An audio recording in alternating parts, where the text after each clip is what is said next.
The socialist sensation, who actually grew up in Tony, Westchester, New York, but won a stunning primary upset over a top Democrat, is tonight taking her message to Kansas. And Alexandria Ocasio-Cortez is getting backup from maybe the most recognizable socialist in the country. I want to thank you all for having me and for showing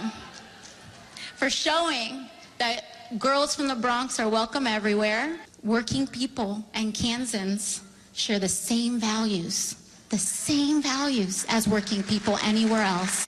You know, we must have gotten off at the wrong stop because people told me that Kansas was a Republican state. Doesn't look like that today. Well, Kansas has not sent a Democrat to Congress in more than a decade, but Ocasio-Cortez is getting behind Democrats who are already giving Republican incumbents a run for their money. So are Republicans ready to take this hard-charging challenge from the far left a bit more seriously? Who better ask than Matt Gorman? He's working at the National Republican Congressional Committee. He joins us live tonight. Matt, appreciate it. Hi, Ed. How are you? Good to see you. I wonder, though, first of all, do you get a sense, we've heard a lot about how the Democratic Party is being tugged to the left, and now here they are in Kansas with two of their most prominent socialists. What does that tell you? Well, it couldn't make me happier, Ed. First of all, I want to pay for the roadshow across the country. You know, both Bernie and Alexandria Ocasio-Cortez support policies on the far left fringe of their party, which just a short time ago was kept on the far left fringe, and yet now it's in the mainstream across the Democratic Party with candidates all over the country. Issues like single-payer health care, which would give government complete control of your health care and raise taxes by $32 trillion, abolishing ICE and impeaching the president.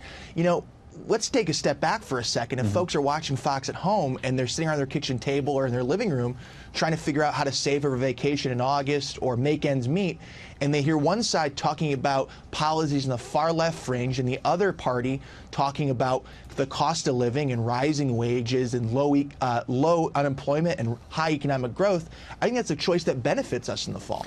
To your point, Bernie Sanders said something else at this rally I want to play. Take a listen to what Bernie said about how much this will cost. And our political opponents, you know, they'll tell us, well, you know, that's a great idea, Bernie, but, you know, it's going to cost a lot of money. And they're right. These proposals are expensive.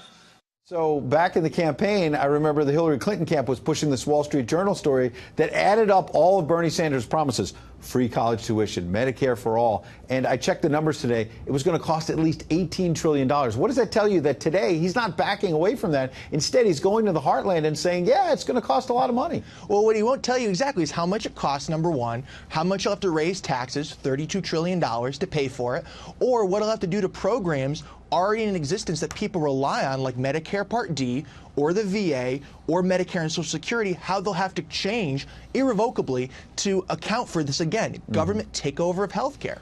All right, Matt, I got 1 minute. Let's tell the other side of the story, which is that you're already playing a lot of defense, let's face it, in these midterm elections.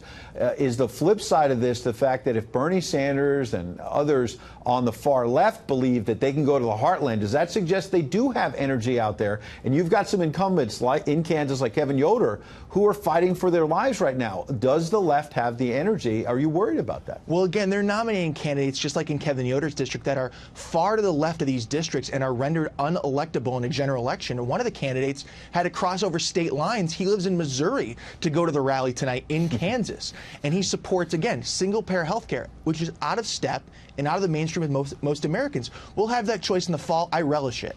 Yeah. Okay. Last point here. We're getting closer and closer. We get you every few months to give us a prediction. The president believes, with the economy where it's at, maybe 4.5% growth, record low unemployment, that maybe you guys are making a last stand here. Are the Republicans going to be able to hold the House? Absolutely. We're going to hold the House, and that will be the headline the day after Election Day.